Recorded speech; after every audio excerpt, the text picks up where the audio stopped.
There is so much expectations in the heart of a woman who is expectant. So many memories to be created, from that first cry to the first suckle, the first words, and even the first steps. But nothing quite prepares a mother for raising a child with special needs. So if that happens to be the case, what would you do? This is Chit Chats, the classroom. This show is filmed for the web. We bring on people to share from their true life stories, and the vision is to inspire best life choices in all of us. The name Joy Odete may not ring a bell, but I am sure that this tune would.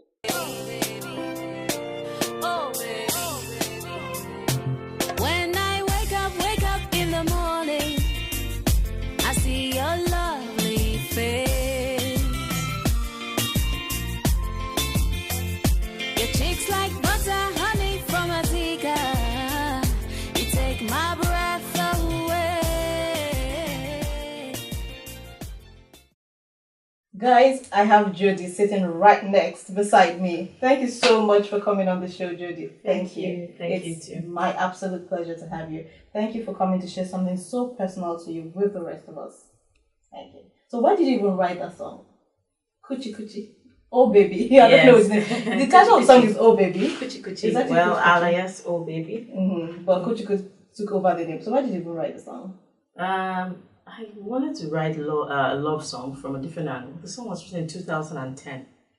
Okay. Yes, Years ago. it's a while ago. So I wanted to write a love song, but I wasn't in love at the moment, so I felt I wouldn't connect with a romantic love song. So I decided to imagine what it would feel like to be to have a baby, and what the kind of words I'd used to express.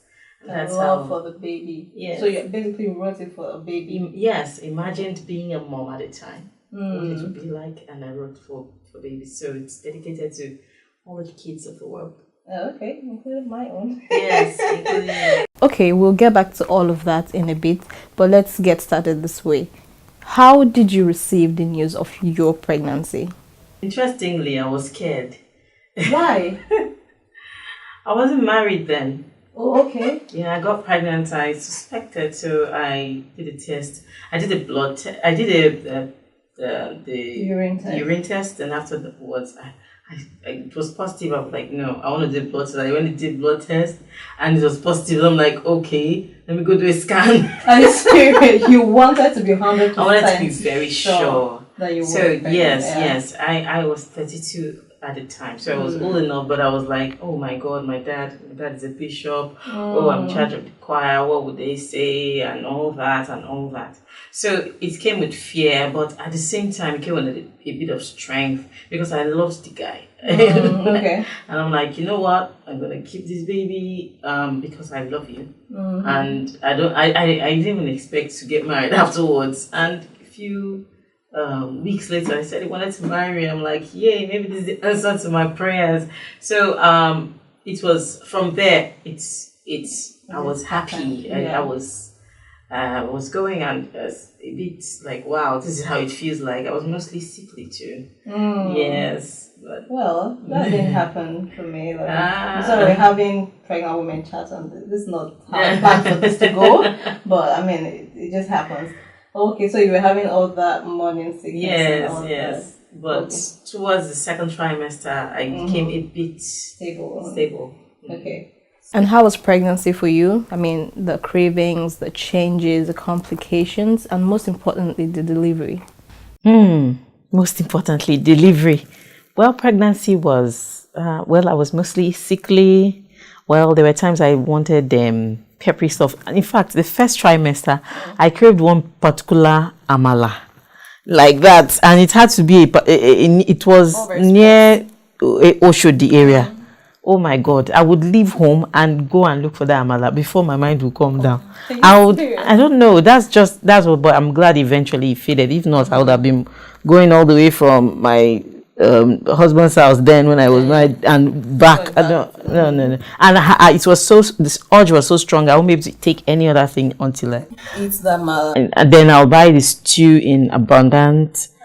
With you. Yes. Wow. But eventually I overcame it, and later I could eat stuff, and Yeah. Any complications? Complication whatsoever. But when I wanted to give birth, that was a different ball game. My baby was stuck. Then the doctor had to do an emergency CS.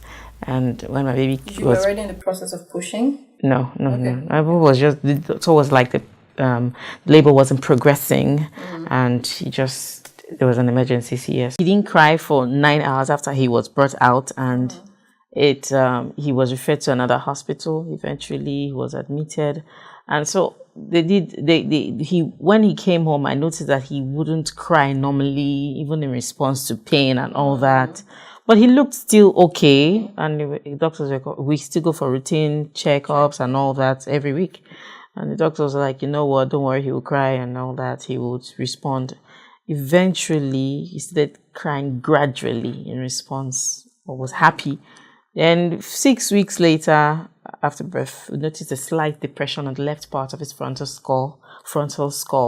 And we decided to go for the routine check. And doctor, we noticed this. And I thought it to be just that, but he said, he's going to refer us to another hospital.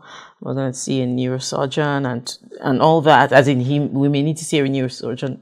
To cut the story short, after a series of tests, scans and all, my son was diagnosed with lissencephaly and cerebral palsy. Please tell us how it affected you that your child had cerebral palsy. Shocking, confusing. The memories are a bit hazy now because it's over 2 years now. Okay. Yes, but I remember that we got to, after taking all the shock and trying to accept what the doctor said, because they were like, a child with lissencephaly doesn't live long. Like maybe when a child is like 2 years, the child could die. And any child that lives too long could maybe maximum 10 years.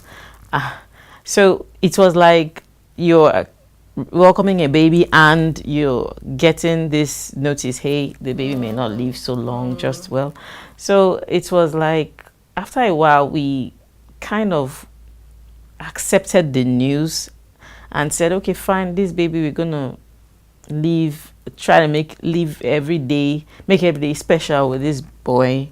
And it was depressing, so to say, but we were trying to be strong at the time. For him and for yourself. Yes, and that was it at the time. Lissencephaly is a rare brain condition, otherwise known as the smooth brain, while cerebral palsy is a set of neurological conditions that affects coordination in children, and is also known as the highest form of disability in kids. And that happens to be our talking point today on Chit Chats, the classroom. And Jody is still here having that conversation with us. And we are looking at it from the angle of a mother to a child. A mother having a child with cerebral palsy, raising the child and caring for the child. How did it affect you, Jody, that your child had cerebral palsy and lissencephaly? How did it affect you to know that you may not always have Chinua? Chinua is her son's name, by the way. To know that you may not always have him. I believe I was too much in shock to have any feeling at the moment when the news initially came, and I wanted to be strong. So, and it may have worked for a while, but as a human being, it comes to a point when you get that initial false strength wears off, and you have to face whatever it is. And maybe I didn't even have enough time to face all that because there was a whole lot going on at the same time. Not long, I became divorced. And you're no longer with? No, yeah. I had a divorce, and that brought its own new set of pain. So I was back with my family, taking care of my son. And initially, I decided to go get a 9 to 5 to numb myself, so that when I go to work in the morning, I work like a robot and come back, get stuck in traffic. I'll be too tired to feel or think. and I'll sleep off. So you hid under So I hid that busyness. I hid under that for a while. Then, and I, by the way, I got a nanny. I got sent nanny, by the way, and that's what I did for a while. And it helped. It had its role to play, though. Yeah. The nanny or the job? No, the nanny. My job. You're busy. Busy. Yes, because it helped. It helped me exert certain energy. I don't know what I would have done if I was all alone for most of the time. So after that, it got to a point where for a while, he wasn't on physiotherapy. He wasn't doing that because some medical practitioners will tell you, well, this physiotherapy doesn't make much difference and all that. But one day I just looked at my son and I'm like, what am I doing? If this thing is going to make a difference or not, I don't care. I want to try, just try. So I got my nanny, say we're resuming physio. We started going for physiotherapy and coming back. That was another, just the routine. Then meeting other parents with special needs kids, talking, oh, I rub my child with this oil, oh, do this. When mothers meet, they talk about different ways of coping mechanisms or ways to take care of their special needs kids. And one of them I met on the way to the hospital. One randomly, she just saw Chino and she knew this is a special needs kid. She just said, oh, my daughter goes to this school. I want you to try it and all that. It's a special needs school. They do physiotherapy as well. So I added that to the routine. I didn't leave the hospital routine. I added that. Then eventually, I keep meeting and I keep adding and praying that I'm on the right track and I'm doing what's best for the boy.